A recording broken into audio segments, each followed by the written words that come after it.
Shalom anak-anak teacher semuanya, selamat pagi. Apa kabar hari ini anak-anak teacher? Semoga anak-anak teacher semuanya dalam keadaan sehat. Bertemu lagi di pelajaran kita hari ini, yaitu tematik masih di tema 2, subtema 2, pembelajaran 3 dan pembelajaran 4 untuk hari ini.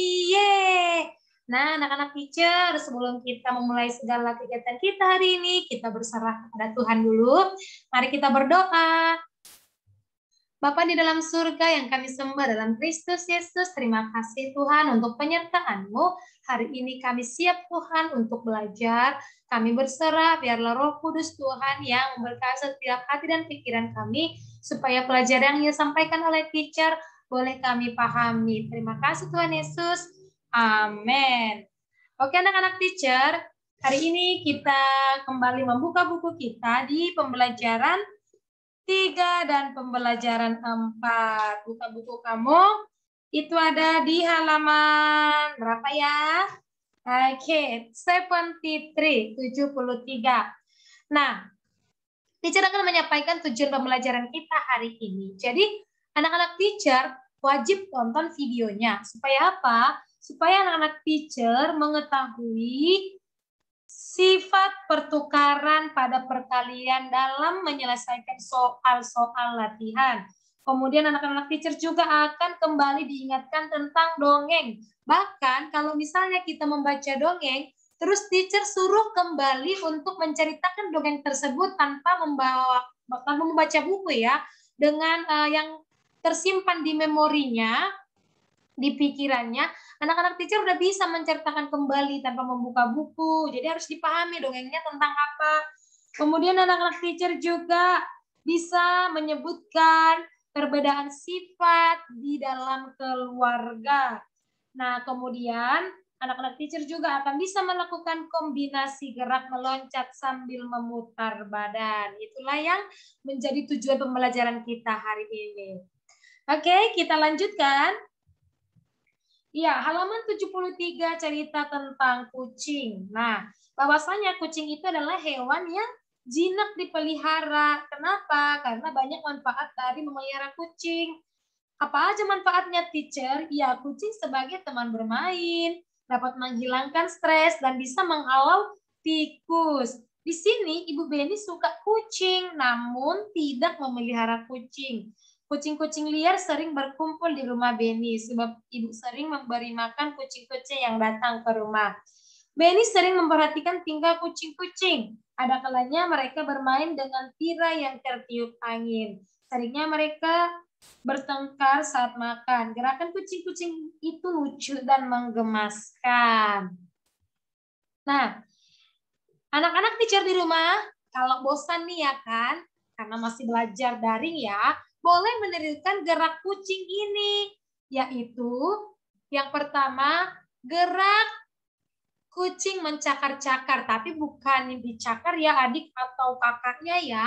Gerak mencakar-cakar itu bisa dipraktekkan. Dan dalam bentuk tari, boleh pasang musiknya, lagu apa, kemudian gerakannya bagaimana kucing mencakar. Itu bentuk satu gerakannya atau polanya ya. Kemudian bisa dipadukan dengan gerak kucing menangkap tikus dalam bentuk tari. Wow, keren ya. Menggabungkan gerakan mencakar dan menangkap tikus dalam bentuk tari. Anak-anak teacher bisa melakukan itu di rumah.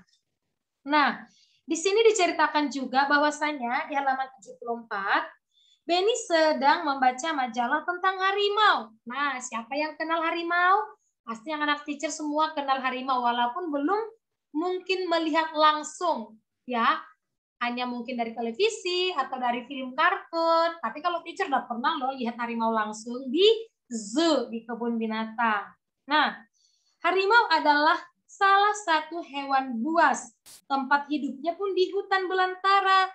Jumlah harimau di dunia semakin berkurang, maka harimau termasuk binatang yang dilindungi. Jadi harimau itu karena langka dia dilindungi ya. Nah, ya artinya tidak boleh diburu, tidak boleh dikonsumsi atau dimakan. Bukan juga sebagai hewan ternak. Dia adalah hewan liar dan hewan buas, tapi dilindungi oleh negara. Untuk itu kita mau baca dong cerita atau dongeng tentang Kisah petani dan anak harimau yang ada di halaman 75. Nah, teacher bacakan, anak-anak juga boleh membaca ya, kita baca sama-sama. Di sebuah desa di Pulau Jawa, tinggallah seorang kakek. Ia terkenal baik hati dan ramah. Namanya Ki Maulaya. Para warga desa sangat segan dan mengagumi beliau. Sifatnya yang arif dan bijaksana sering dijadikan tempat bertanya ketika ada perselisihan. Wah, baik banget ya Ki Maulaya ini ya.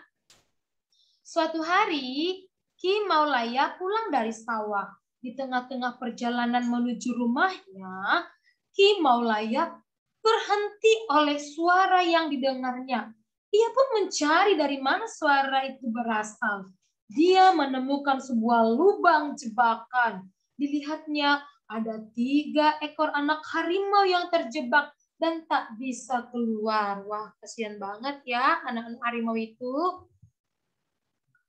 Melihat bahwa binatang yang dia temukan bisa membahayakannya, dia pun tertegun sejenak. Ya, kakek itu tertegun.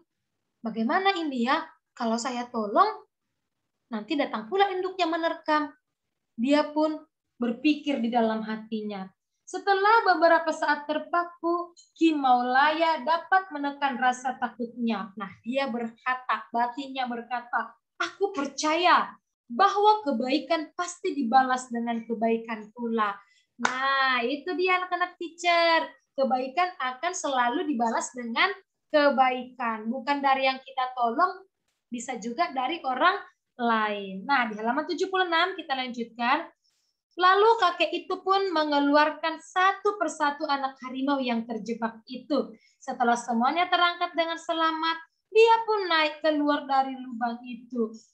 Baru saja dia sampai di atas, tiba-tiba dari semak belukar keluar seekor harimau yang sangat besar. Ternyata harimau yang besar itu adalah induk dari 3 anak harimau yang dia tolong. Ki Maulaya pun gemetar dan berkeringat dingin, namun dia mencoba mengendalikan rasa takutnya. Ia hanya pasrah pada kehendak Sang Pencipta. Namun apa yang terjadi?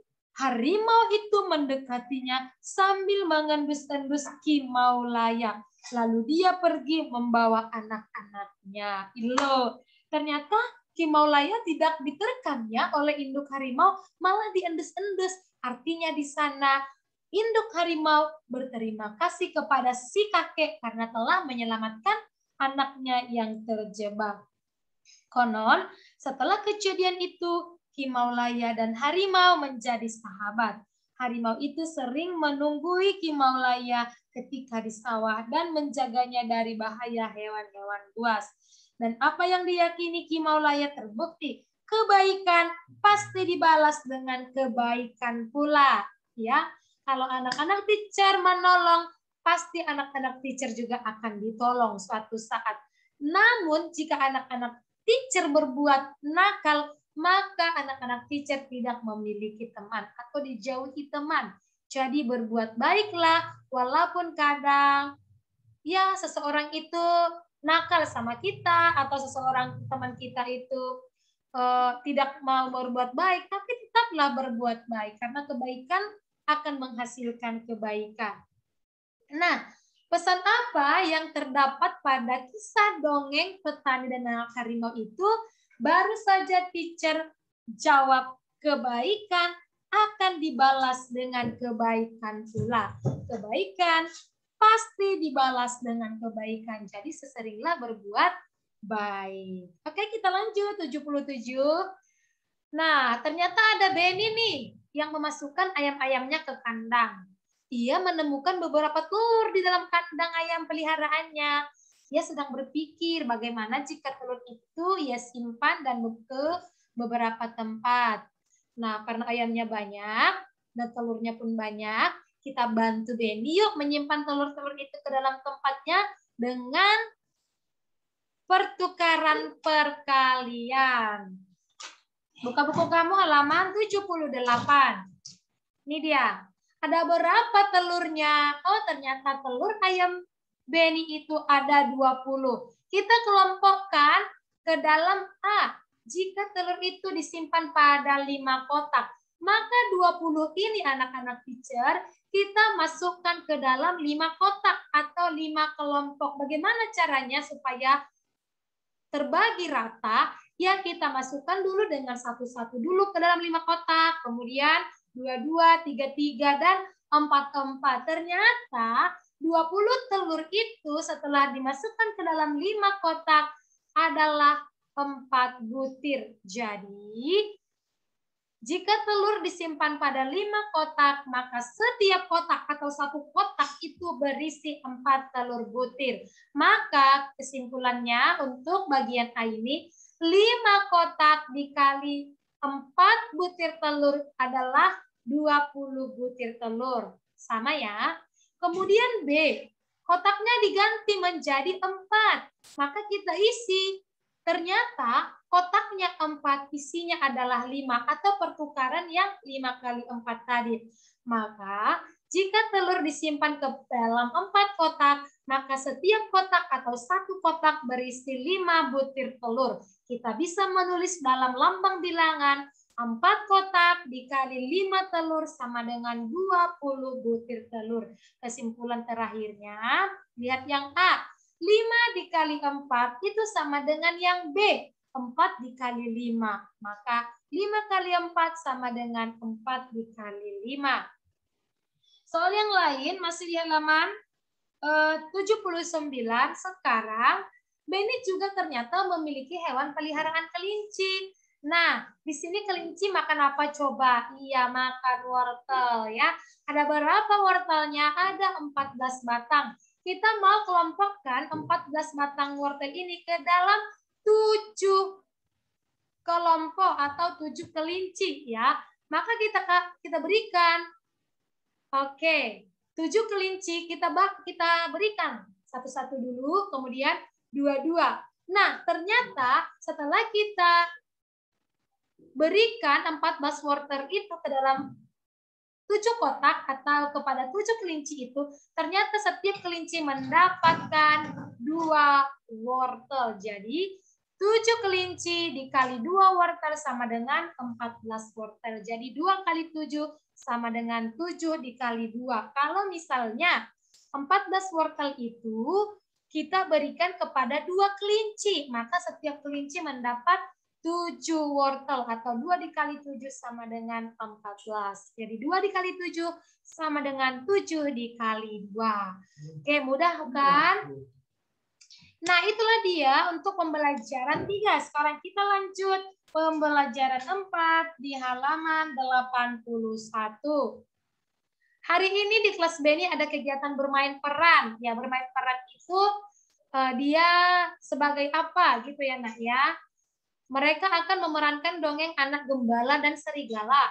Anak gembala bertugas menjaga domba-domba yang diternakkan. Jika domba sudah besar, dapat dijual ke pasar. Nah, bermain peran itu artinya kamu sebagai apa? Apakah kamu sebagai gembalanya? Apakah kamu sebagai serigalanya? Apakah kamu sebagai petaninya? Apakah kamu sebagai putri malunya, apakah kamu sebagai bunga melati, itu ya Nak ya, tokohnya itu dia bermain peran. Nah, ini bisa kita baca di halaman 82 dan 83. Di situ ada narator. Narator itu adalah sebagai pembicaranya.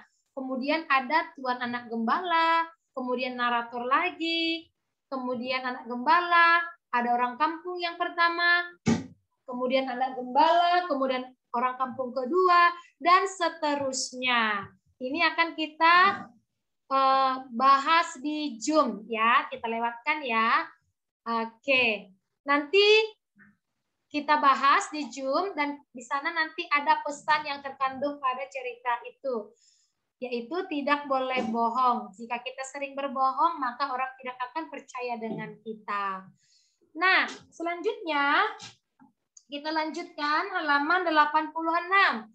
Hewan di sekitar kita memiliki ciri khas masing-masing. Misalnya kucing, ciri-cirinya apa? Ya berkaki 4, berbulu, dan bersikap manja pada tuannya. Bagaimana kalau kelinci? Ya, ciri-cirinya berkaki 4, jalannya lompat, dan suka makan sayuran. Nah, ternyata bukan hanya hewan yang memiliki ciri-ciri ya anak-anak teacher. Kita juga sebagai manusia memiliki ciri-ciri, baik fisik maupun sifatnya. Misalnya nih, Denny memiliki sifat penyayang binatang. Edo bersifat penolong karena suka membantu teman. Nah, di sini perhatikan di halaman 86 ini, yang di tengah kotak tengah itu namanya. Kemudian yang di luar itu adalah sifat-sifatnya. Contohnya nih, Edo lucu. Apalagi sifatnya?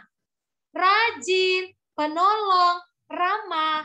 Nah, pasti anak-anak teacher juga memiliki ciri masing-masing dan berbeda dengan mama, papa, atau kakak, atau adik, atau juga bahkan abangnya. Sebagai tugasnya itu ada di halaman 87. Buka buku kamu halaman 87. Nah, di sini tuliskan 4 sifat dari 3 anggota keluargamu. Bagian tengah diisi nama dan bagian luar diisi dengan sifatnya. Perhatikan 87. Ini kamu gambar ya anak-anak teacher. Gambar di buku gambar atau di buku tematik. Di tengah kotak tengah itu tulis misalnya papa. Bagaimana sifatnya? Oh, papa orangnya ramah.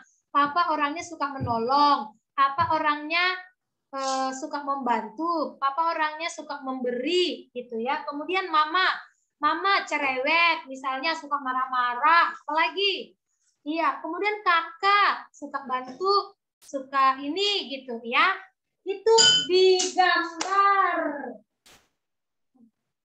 Digambar lalu di-share sama teachernya, oke? Itu dia menjadi tugasnya ya. Dan yang terakhir, kita lanjut 88. Nah, di sini dijelaskan hewan kanguru. Lihatlah ini kanguru. Bagaimana ya kanguru itu, teacher? Ternyata kanguru adalah binatang yang bergerak dengan cara melompat. Loh, berarti dia seperti kelinci dong, teacher. Gerakan cepat dan gesit. Kanguru adalah binatang yang tinggal di Australia. Kanguru binatang yang sangat penting bagi suku aborigin, yaitu suku asli Australia. Kulit, daging, dan tulang kanguru digunakan oleh suku aborigin. Nah, di sini hubungannya apa, teacher? Ya, karena Benny dan teman-temannya akan melakukan kegiatan olahraga. Mereka akan melakukan gerakan melompat menggunakan tali. Nah, siapa yang pernah main lompat tali? Di sini sambil melompat Benny dan teman-temannya menirukan gerakan kanguru. Anak-anak teacher juga boleh melakukan ini sebagai olahraga pagi hari atau mungkin sore hari di rumahnya. Itu saja ya yang menjadi pelajaran kita hari ini. Ingat tugasnya itu ada di halaman 87 digambarkan. Oke anak-anak teacher, kita tutup pelajaran hari ini, kita berdoa. Terima kasih Tuhan jika hari ini kami boleh belajar. Kiranya apa yang disampaikan oleh teacher boleh kami pahami. Kiranya Tuhan Yesus yang memberkati teacher kami dan memberikan kami kesehatan. Terima kasih Tuhan Yesus. Haleluya. Amin.